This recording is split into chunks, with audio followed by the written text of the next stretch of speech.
menjatuhkan pidana kepada terdakwa tersebut, oleh karena itu dengan pidana mati.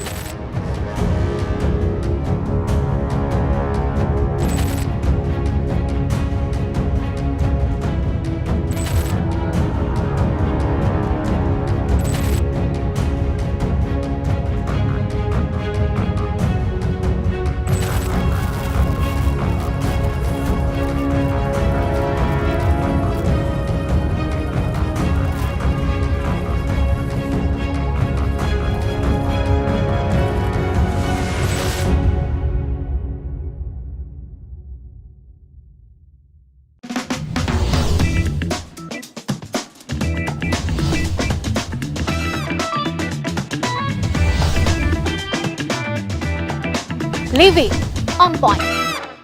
Hai, balik lagi di Livy on Point, masih barengan saya Liviana Charleisa. Saudara, tadi setelah drama panjang perjalanan persidangan kasus tewasnya Brigadir Yosua, akhirnya hakim memutuskan Ferdy Sambo dijatuhi hukuman mati.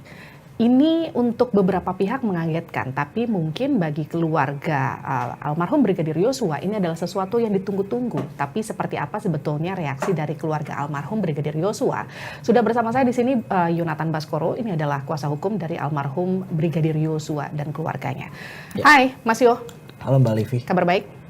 Kabar baik. Ini baru banget balik dari PN tadi ya? Baru banget, tadi juga numpang ganti baju di sini. Langsung ke sini. Thank you atas waktunya. Tadi baru aja hakim kan menjatuhkan vonis hukuman mati setelah drama panjang persidangan kasus tewasnya Yosua. Ya. Ini sesuai harapan keluarga nggak?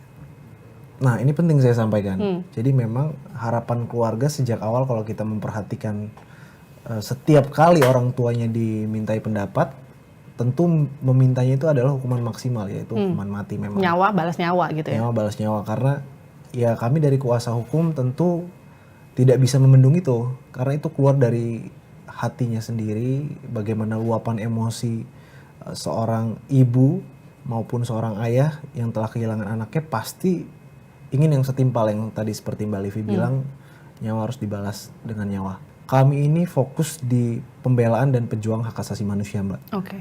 Jadi untuk hukuman mati itu sendiri sebetulnya kami tidak setuju. Karena kami itu lebih setuju dengan kehidupan dan pertobatan. Oke. Sehingga dalam hal ini ya memang putusan majelis hakim itu harus dihargai, dihormati, dilaksanakan dan dianggap benar.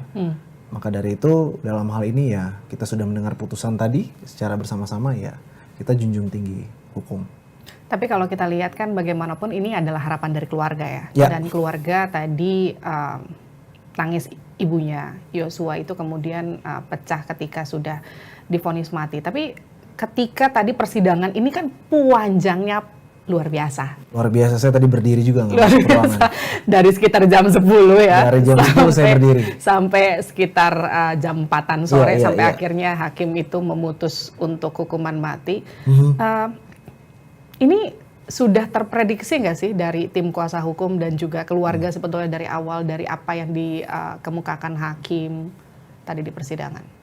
Ya sebetulnya kalau kita mengikuti dari awal persidangan ya Mbak ya, kita ini seperti naik roller coaster. Kita kadang dinaikkan, kadang diturunkan, dalam artian kita melihat apa yang disampaikan oleh jaksa penuntut umum, contohnya ya, dalam uraiannya itu jelas keterlibatan dan peran masing-masing dari terdakwa ya, dalam hal ini terutama Ferdy Sambo itu sudah jelas sebagai aktor intelektual dan yang bahkan merencanakan segala macam sampai terjadinya eksekusi ini. Tetapi ketika kita mendengar tuntutan hukuman, ya Sambo hanya dituntut hukuman seumur hidup, kemudian terdakwa yang lain sangat ringan begitu. Tentu itu yang membuat kami menjadi khawatir. Karena biasanya meskipun tidak semua, putusan majelis hakim itu tidak terlalu jauh dari tuntutan jaksa penuntut umum. Bisa mungkin turun malah ya? Bisa mungkin justru turun begitu. Apalagi ketika kita melihat jaksa sempat menyatakan bahwasannya tidak ada hal yang meringankan Ferdy Sambo. Nah justru kami melihatnya itu akan diisi ruangnya oleh majelis hakim. Yang seperti telah disampaikan oleh Ferdy Sambo dalam pledoinya maupun melalui penasihat hukumnya yang menyatakan bagaimana prestasinya selama menjadi polisi, yang selalu mendapatkan penghargaan dan lain-lain begitu. Kami justru menyangkanya itu akan menjadikan dasar peringan ketika majelis hakim menimbang, ya, menimbang putusan. Kemudian ternyata hari ini kami melihat justru tidak ada Yang hal yang meringankan. meringankan. Dan bahkan semua keterangan dari Verdi Sambo itu tidak digunakan. Artinya dikesampingkan, sehingga dalam hal ini apapun yang disampaikan oleh Verdi Sambo itu dianggap adalah sebuah kebohongan. Dan itulah yang menjadi dasar pemberat majelis hakim yang dari tuntutan jaksa penuntut umum adalah seumur hidup dan sekarang diputus hukuman mati. Oke. Mas Yo, aku mau flashback dikit ya. Dari kasus ini kemudian mencuat jadi sorotan sampai akhirnya kemudian Verdi Sambo dianggap sebagai mastermind dari kasus tewasnya Yosua. Sejauh ini tuh memang keluarga menaruh harapan besar kan Verdi Sambo untuk dihukum seberat-beratnya. Ya. Tapi kan dia nggak cuma seorang diri yang harus menanggung tanggung jawab atas tewasnya Yosua. Ada juga banyak terdakwa lainnya. Kalau keluarga sendiri tuh melihat posisi para terdakwa satu persatu tuh seperti apa? Oke, kita mulai dari singkat Verdi Sambo karena tadi kita sudah ulas Sudah ya. ulas. Ya, Verdi Sambo kurang lebih ya memang sudah jelas aktor intelektual dan merencanakan karena dia istilahnya adalah bosnya dan komandan dari ajudan-ajudannya, punya relasi kuasa sehingga semua melaksanakan perintah dari Verdi Sambo. Kemudian kalau kita melihat dari perannya Putri Chandrawati, kami setuju bagaimana keterlibatan Putri Chandrawati yang telah disampaikan oleh jaksa penuntut umum begitu jelas. Bahkan sejak awal mencuatnya perkara ini ataupun kejadian ini itu karena diduga ya PC ini memberitahukan sesuatu yang salah kepada Verdi Sambo sehingga itu yang menyulut emosi Verdi Sambo. Meskipun memang tadi di dalam putusan majelis hakim kalau kita mendengarkan itu motif tidak penting, tetapi yang mau saya sampaikan di sini adalah begitulah peranannya Putri. Jadi mulai dari memberikan informasi yang diduga membuat Verdi Sambo emosi, kemudian juga ikut dalam skenario Verdi Sambo dari tahapan perencanaan, eksekusi bahkan sampai perekayasaan kasus. Kemudian kalau kita kembali mengacu kepada putusan majelis hakim sore tadi untuk kuat Ricky Rizal memang turut serta di dalam bagian rencana, tetapi memang bukan otak pelaku utama, tetapi menjalankan perintah dari Verdi Sambo. Namun yang harus digarisbawahi, mereka itu juga turut serta dalam memuluskan rencana ini sampai terjadi eksekusi. Kemudian juga dengan Richard, kalau Richard kan sudah jelas dia juga berperan di dalam melakukan eksekusi, ya, tetapi memang jadi perdebatan. Itu perintah jabatan atau di dalam tekanan sebagai alat begitu kan. Nah ini yang kita masih nanti pada hari Rabu ini ya Mbak. Oke. Mas Yonatan, kan kalau kita lihat di persidangan kan dari awal Sambo, Putri, and the gang kan menyatakan Yosua itu sebagai pelaku pelecehan seksual. Tuduhannya seperti itu dari awal yang digaungkan. Tapi di persidangan justru jaksa penuntut umum menyatakan mereka punya affair. Jadi kalau saya bisa bilang sebetulnya dari kedua belah pihak ini di persidangan nama Yosua, sorry itu saya nggak ada bagus-bagusnya. Di sana dibilang jelek, di sini dibilang jelek. Tapi kan keluarga meminta ketika persidangan ini sudah selesai, coba tolong dong anak saya yang sudah jadi korban dipulihkan nama baiknya. Prosesnya kayak gimana tuh? Bisa nggak sih itu dilakukan? Baik, yang pertama terkait hal tersebut itu sudah terbantahkan semua. Sore tadi ya, setelah sekian lama konstruksi terkait dengan pelecehan seksual, pemerkosaan, pembunuhan karakter yang menyatakan almarhum ini adalah seorang yang memiliki kepribadian ganda, kemudian sering ke klub, punya banyak perempuan, kemudian bahkan dinyatakan sudah bosan di kepolisian dan ingin resign. Nah ini semua tadi sudah dibantah di dalam persidangan bahwasannya almarhum Yosua ini adalah pure yang merupakan korban pembunuhan. Jadi di dalam melakukan pelecehan itu tidak ada karena memang sudah tidak ada buktinya. Tidak terbukti, oke. Tidak terbukti. Kemudian dalam hal ini yang ingin disampaikan juga adalah terkait dengan pemulihan nama baik tadi pertanyaannya ya. Tadi di putusan majelis hakim juga telah memulihkan nama baik almarhum Nofriansah Yosua Huta Barat.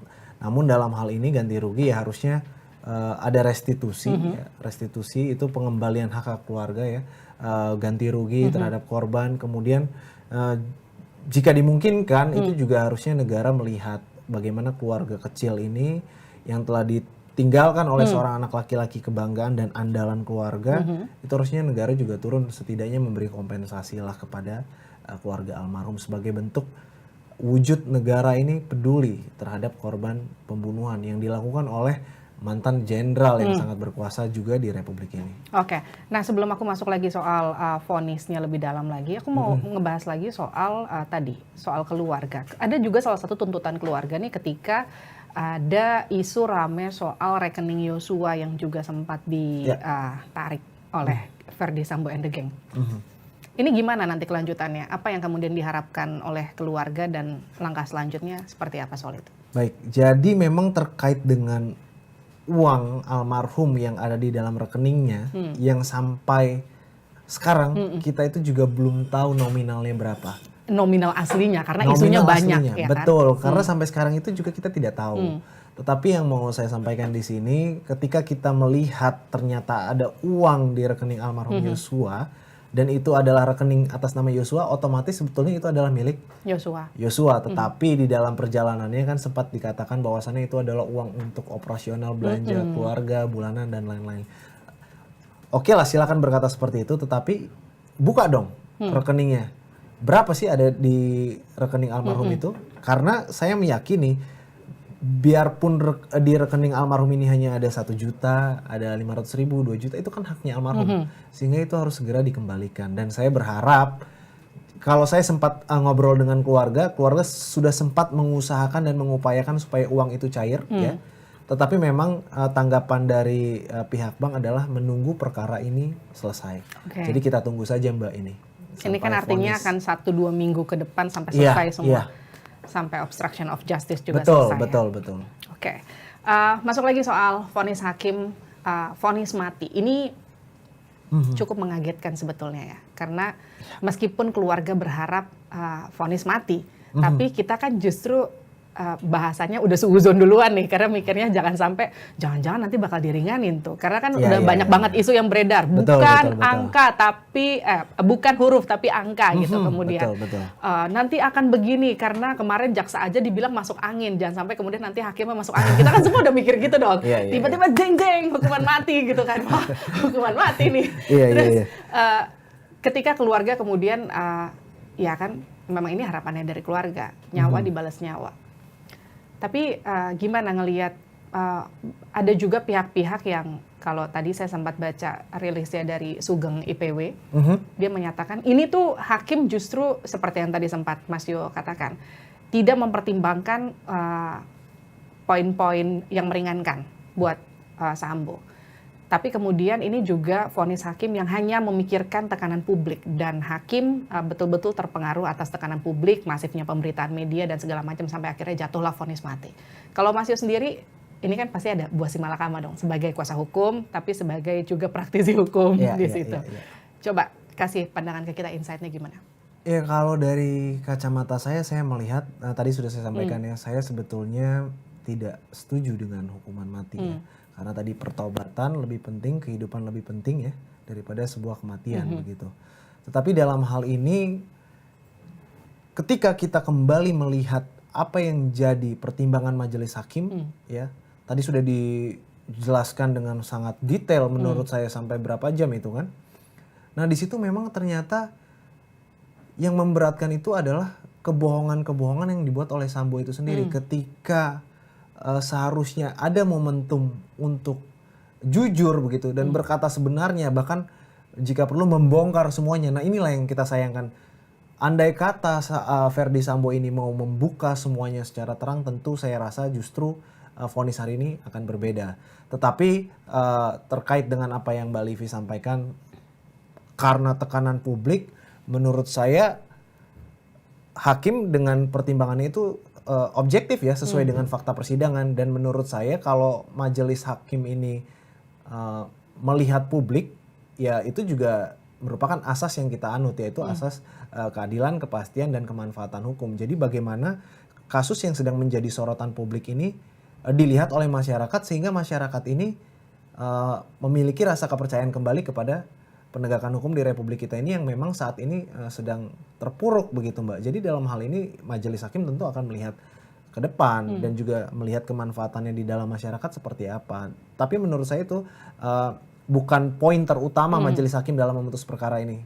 Sesuai dengan yang saya sampaikan, bagaimana fakta-fakta di persidangan ternyata perencanaan yang begitu matang, kemudian penyalahgunaan jabatan, kemudian telah membuat keluarga almarhum bersedih dan kehilangan anaknya dan masih banyak faktor-faktor lain yang tadi kita sudah saksikan. Ya tentu menurut saya dalam hal ini itulah yang menjadi landasan majelis hakim memutus vonis hukuman mati bagi Ferdy Sambo. Jadi tidak serta-merta 100% karena tekanan publik, kalau itu saya tidak setuju. Dan itu juga masyarakat bersuara berdasarkan apa yang disaksikan dan dilihat. Fakta di persidangan ya, Betul, dan mereka kan memiliki empati bagaimana ketika hal seperti ini terjadi kepada mereka. Karena dari awal kasus ini kan penuh dengan kebohongan, penuh dengan skenario. Dan satu lagi Mbak, saya juga mau mengingatkan ini Ferdy Sambo juga baru diadili berdasarkan 2 perkara, yaitu pembunuhan berencana dan obstruction of justice. Satu ini sebetulnya belum, yaitu adalah pembohongan publik yang sejak awal disampaikan dan itu adalah korbannya seluruh rakyat Indonesia dan ini kan belum sebetulnya.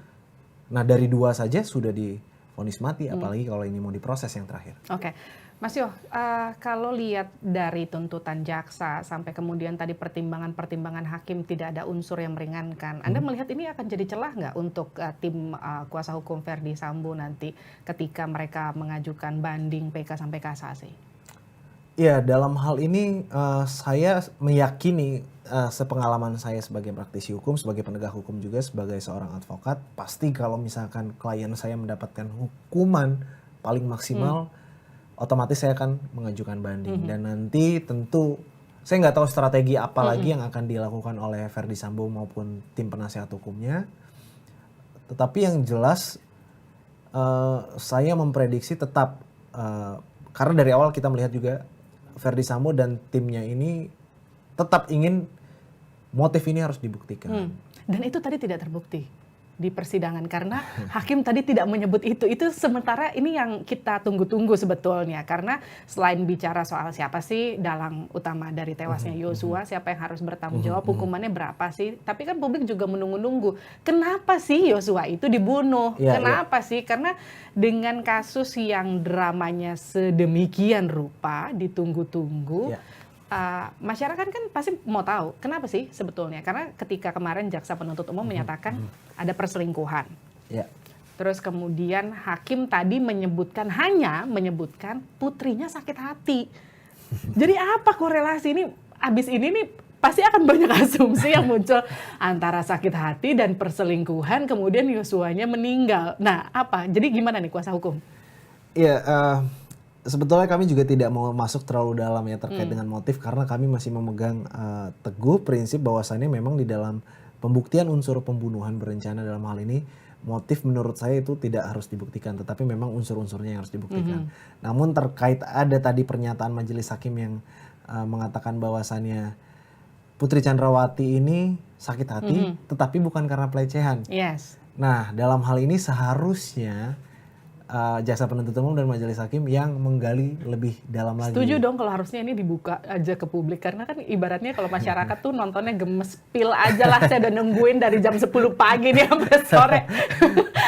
Benar-benar apa sih motifnya sebetulnya sampai harus dibunuh sedemikian sadis loh, karena saya bisa bilang itu sadis banget, karena kalau memang betul di situ seperti apa yang kemudian sempat disebutkan di persidangan bahwa Ferdy Sambo diduga ikut menembak, katakanlah seperti itu.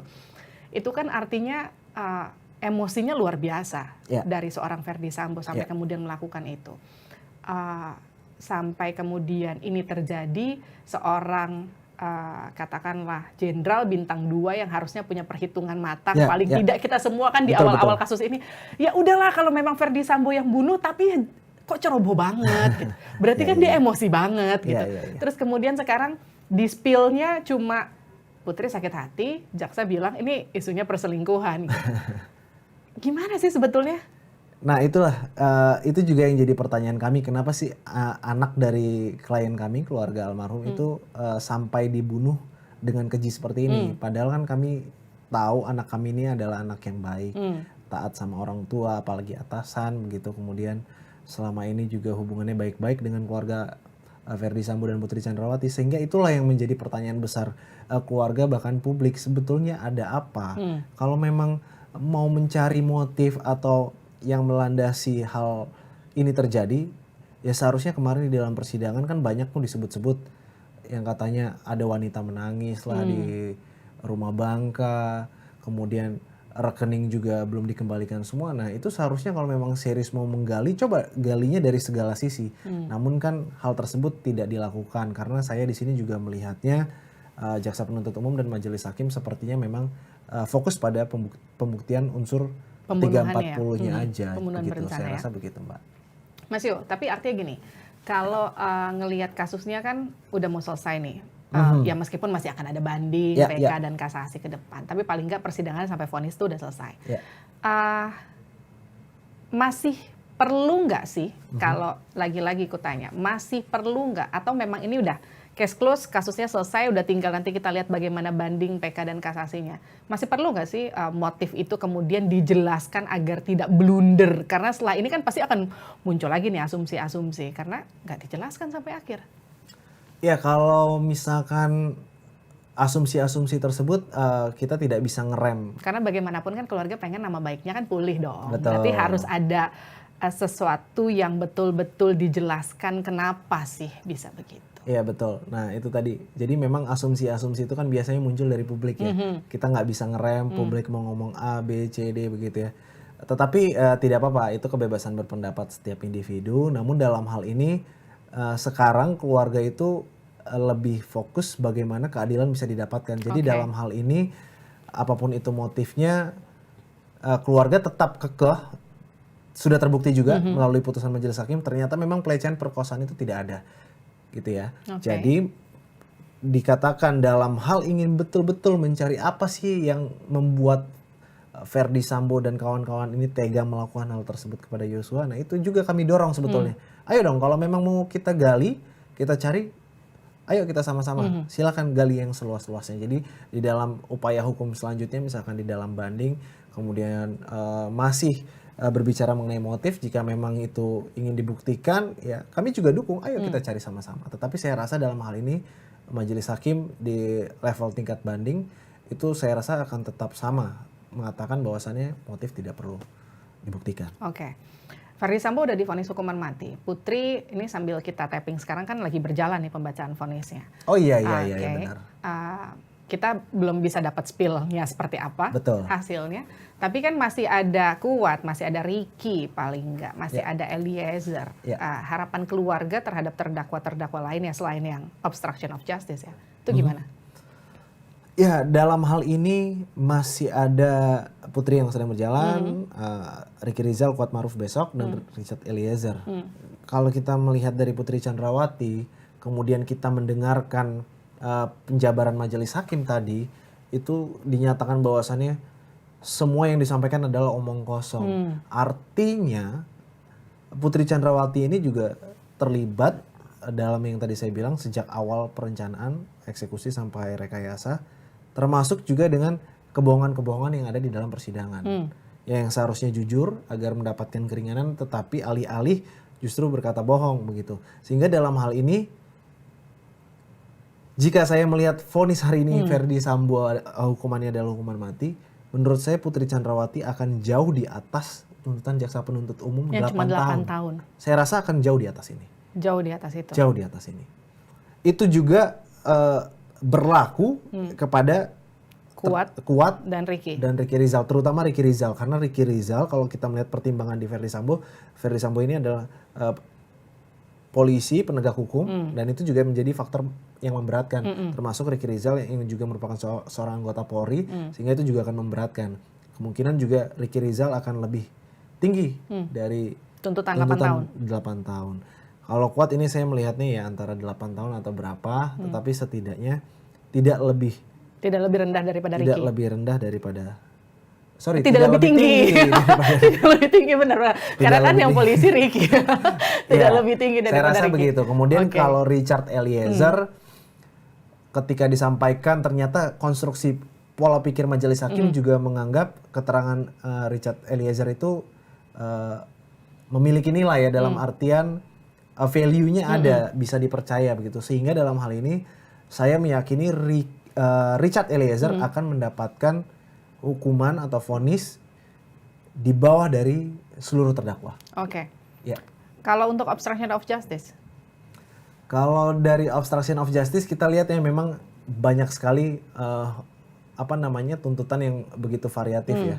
Tetapi Tapi paling nggak harapan keluarga gimana terhadap mereka? Oke. Kalau untuk mereka tentu jika nanti majelis hakim mengetuk palu dalam pertimbangannya juga sudah menjabarkan secara jelas bagaimana keterlibatan dan keikutsertaan mereka, katanya kan ada yang nggak tahu, ada yang disuruh, tapi kan yang kita ketahui kalau kita misalkan tahu ini CCTV punya orang, walaupun perintah siapapun ketika kita tahu kita ambil itu ada pelanggaran, tapi kan itu tetap dilakukan ya itu namanya pelanggaran. Jadi tidak bisa, menurut saya tidak bisa dibilang karena saya disuruh ambil itu jadi saya ambil. Tapi kan itu kita sadar itu perbuatan yang tidak baik atau tidak pas dan melanggar hukum jika dilakukan oleh anggota Polri. Nah, dalam hal ini tentu kami juga berharap kepada seluruh terdakwa obstruction of justice itu bisa diputus oleh majelis hakim yang betul-betul adil melihat bagaimana peranannya, keikutsertaannya seperti apa. Jadi saya rasa dalam hal ini keadilan masih bisa didapatkan karena hari ini sepertinya putusan majelis hakim itu mengobati seluruh luka di keluarga hati dan keluarga dan masyarakat. Jadi ada rasa optimisme itu bangkit lagi setelah vonis hari ini, Mbak. Setelah kemarin tuntutan jaksa yang dianggap masuk angin, Betul. kemudian sekarang vonis mati ini mengobati luka dan juga betul sekali. Mewujudkan yang disebut rasa keadilan terhadap korban dan juga masyarakat. Begitu kira-kira ya? Iya, betul, Mbak. Kita masih harus nantikan karena masih ada banding nanti, masih ada kasasi, masih ada PK juga nanti yang akan mungkin pasti akan dilakukan karena hukumannya vonisnya mati. Iya. Nanti kita akan lihat seperti apa. Yang pasti keluarga masih akan tetap semangat untuk mengawal ini terus ya. Iya, betul sekali dan jangan sampai ketika di pengadilan negeri kita sudah mendapatkan hasil yang maksimal, nanti banding ya kita serahkan kepada majelis hakim, tetapi nanti mengecewakan. Nah itu juga jadi kita tidak mau yang euforia seperti apa, apalagi kalau saya pribadi tadi saya cukup menentang hukuman mati. Jadi dalam hal ini ya kita lihat saja bagaimana nanti dibanding dan harapannya tetap harus sesuai dengan apa yang sudah dilakukan oleh para terdakwa masing-masing. Tapi tim kuasa hukum tetap mengawal proses ini sampai selesai ya? Ya, kita sifatnya memang hanya bisa memantau karena semuanya kita korban sudah diwakili oleh jaksa penuntut umum di dalam persidangan. Sehingga dalam hal ini kami juga masih tetap berharap banyak kepada institusi penegakan hukum kita, terutama jaksa penuntut umum yang dalam hal ini mewakili kami keluarga korban. Oke. Terima kasih telah bergabung bersama kami di Livy On Point, Mas Yonatan Baskoro. Itu dia tadi perbincangan saya bersama dengan Yonatan Baskoro di Livy On Point. Kita ketemu lagi di episode selanjutnya. Sampai jumpa.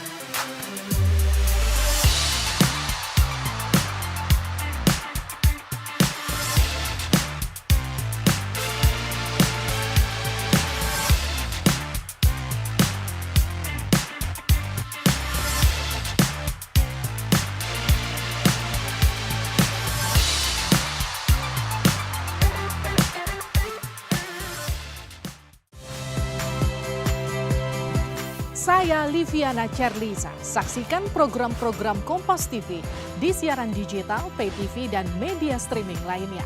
Kompas TV, independen, terpercaya.